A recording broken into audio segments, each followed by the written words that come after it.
सोलापुरात काल रात्री झालेल्या मुसळधार पावसामुळे दहिटणे असतील, शेळगी असतील, जुना विडी घरकुल परिसर असेल किंवा अक्कलकोट रोडसारख्या परिसरामध्ये मोठ्या प्रमाणात पावसाचे पाणी साचलेलं आहे। अक्कलकोट रोडवर प्रसिद्ध असलेल्या सादुल पेट्रोल पंप देखील पाण्याखाली गेलेला आहे। या संदर्भात बोलण्यासाठी या पेट्रोल पंपाचे व्यवस्थापक आपल्यासोबत आहेत। काय नाव तुमचं? श्रीनिवास मॅडम। पाऊस पडल्यामुळे खूप पाणी थांबलेलं आहे आणि आम्हाला आज पूर्णपणे सेल बंद आहे आणि पाणी जायला वहिवाट अजिबात नाही आहे। खूप त्रास होतो। काल रात्री 3 वाजल्यापासून मी इथं आहे सध्या। तर रात्री 3 वाजल्यापासून पाऊस खूप जोरात असल्यामुळे पाणी खूप साचलेलं आहे।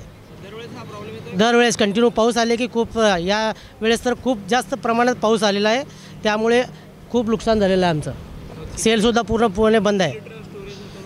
जवळपास पेट्रोल 12,000 लिटर होतं, डिझेल पण 12,000 लिटर होतं। एक्स्ट्रा प्रीमियम पेट्रोल म्हणून आहे ते सुद्धा 6-7 लिटर पेट्रोल होतं।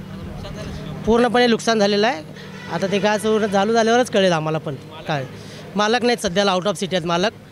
आम्हीच बघत आहे रात कालपासून। हां, पाण्यामध्ये आमच्या मालकाची ॲक्टिवा होती, ते सुद्धा पूर्णपणे बुडून गेली होती। सकाळी बाहेर काढून घेतलेलं आहे मी स्वतः जाऊन। महापालिकेचे अधिकारी आले तर त्यांचे काय बघायला लागलेत काम त्यांचं चालू आहे। पाण्याला वाट वगैरे करून दिलं, आता अजून थोडंफार चाललं आहे पाणी। थोडंफार एक 10% कमी झाले फक्त पाणी। जसं आहे पाणी तसंच आहे अजूनसुद्धा। हे पेट्रोल पंपाचे हे दृश्य आहे, तुम्ही पाहू शकता। इंडियन ऑइलचा हा पेट्रोल पंप आहे आणि हा पेट्रोल पंपमध्ये जर तुम्ही आत गेलात तर गुडघाभर पाणी साचलेलं आहे आणि जवळपास लाखो रुपयांचं नुकसान या पेट्रोल पंप मालकाचं झालेलं आहे। आणि महापालिका प्रशासन शर्थीचे प्रयत्न या ठिकाणी पाण्याला वाट करून देण्यासाठी या ठिकाणी करत असल्याचं आपल्याला एकंदरीत पाहायला मिळत आहे। झहूर साईसोबत अकबर बागवान, लोकप्रधान, सोलापूर।